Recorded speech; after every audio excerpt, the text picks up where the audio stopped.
being silly by walking around.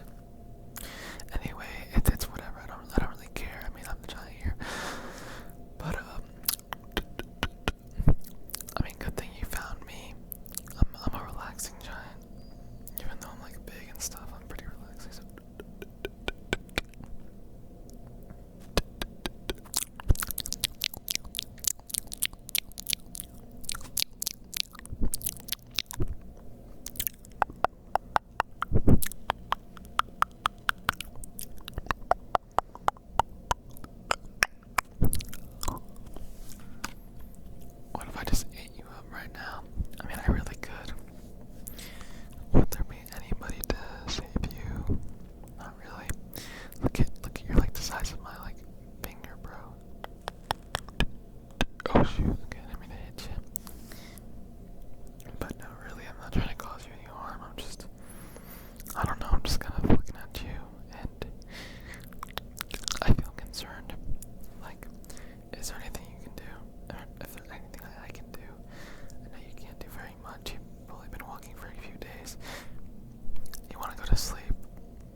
years, I met this other giant that was like around my age, and they were crazy. They taught me a lot of stuff that I know how to do now. Like, for example, it's not that they taught me like skills or anything. They taught me like principles, like compassion for little creatures like you, and relaxation and stuff, and positive stuff like that. I'm pretty grateful for him. I don't know what their name was. I would have remembered, but it's like giant names aren't really translatable into like human language, The way we speak is like pretty different. You just kind of have to classify us by like what we look like. You just describe them. But this one had a fair head of hair. It was like black, and their eyes were like really like sunken. I guess that's the way I could describe it. And their eyebrows are pretty arched up. So I mean, they looked a little bit weird, but it was alright. And yeah, I just remember like the way when they spoke, their lips would like, it would give up like, if I was like exaggerating like this, then that's kind of how they spoke. And that kind of, they had like a slow way of speaking as well. And that inspired me to be the giant I am today. So anyway, I met that guy and I lived with them for about 2 days, and which is a long time in your little years, That's more like 2 years for you guys. So that's a decently long time. And I learned a lot, and I'm extremely grateful. Anyway, giants usually have to make a living somehow. Even though we're like, we can do whatever the heck we want, but in giant society, you gotta make a living. I didn't want to be outcast by my fellow giants for being too compassionate. Most of the giants just sell food, or little people like you that they catch, especially humans, because you guys are very valuable. You guys aren't just food, but you can also be used as like workers and stuff, unpaid workers, which I disagree with. And I learned that from that guy. He was like an outcast from civilization. Anyway, you kind of have to conform when you're in a giant world, or else they could kill you, or they could just starve you out by taking all your food. So I was tasked with like trying to find a job and make a living, but I didn't want to do like the wrong thing, you know what I'm saying? I wanted to be able to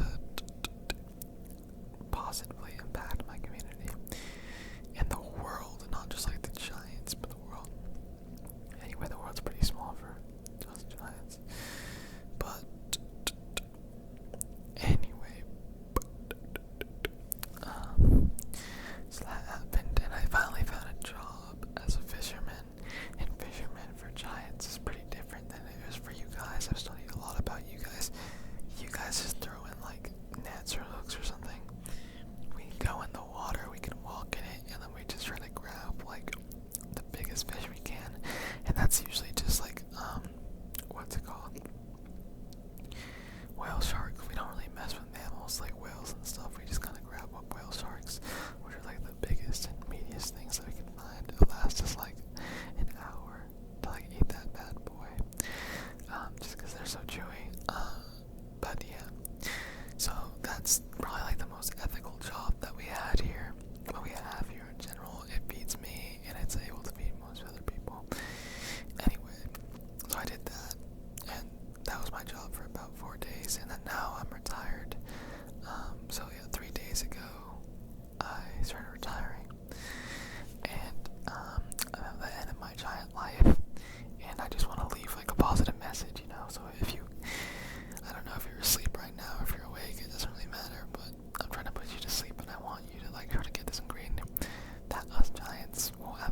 spread the message that giants are bad. I mean, I'm still like grateful and like proud of being a giant, but not in the way that it's like I can eat whatever I want. Anyway, I saw you walking through the forest, and I noticed that you looked different. I guess you just had like something in your eye, or your, I don't know, your hair maybe. But you just had some sort of like aura about you in a way. And I just felt like I could tell you anything, and this is unusual for giants. Usually we feel isolated from other species, especially with the bad rep you get. We get. And I noticed this when I talked to you for the first time. You kind of flinched up, and that's just a subconscious signal that we get now. And I'm just trying to break that stigma. So if you're able to, please communicate with other guys and gals and humans and stuff like that, and even the monsters if you can, the nice ones. But yeah, that's all I have to say to you. I hope you have a good night, and